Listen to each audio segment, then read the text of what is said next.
Something new and ugly raises its head in Britain.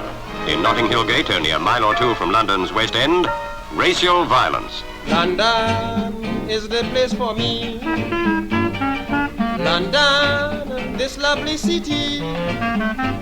You can go to... 1958 remembered, and I'm here with one of our greatest residents, Tony Benn.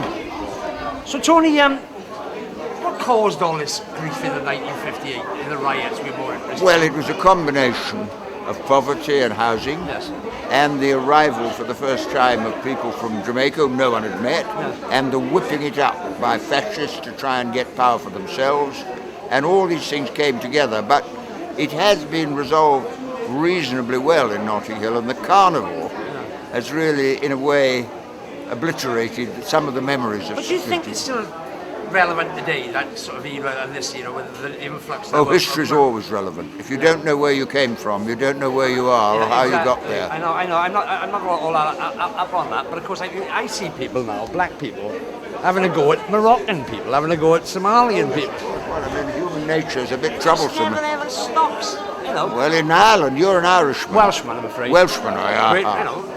Well, you had a bit of trouble with the English, didn't you? I think we did. I think they took us on completely. Now, Tony, you've got to answer me this question. Who lays in bed and wakes up one morning and says, we're going to give Mrs. Thatcher a state funeral? Well, I don't think we should concentrate on personal things. Let's get on with the job. We want to end the war, end the pivot. I don't want to get involved in that.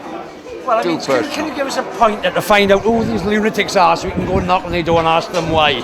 I mean, there'd be a bigger crowd at Tyburn if you'd been hanged, probably. Yes, but the trouble is, I know you're making a joke, but once you whip up hatred, someone will shoot her, and then they'll say, well, he told me to. Take care of yourself. Okay. About West London now. Well, Tony, you lived here a long time, and have you lived here for many, many years in West London? 1952, I moved to Notting Hill, yeah. And what's the greatest aspect of it then? Well, it's a lovely community. I think now, with such a mixture here, it's so interesting living here. I love it, truthfully. All right, Tony, thank you very much. Okay, take care of yourself. I don't want to drive you mad. That's Tony Benn at the Inn on the Green. Thank you very much.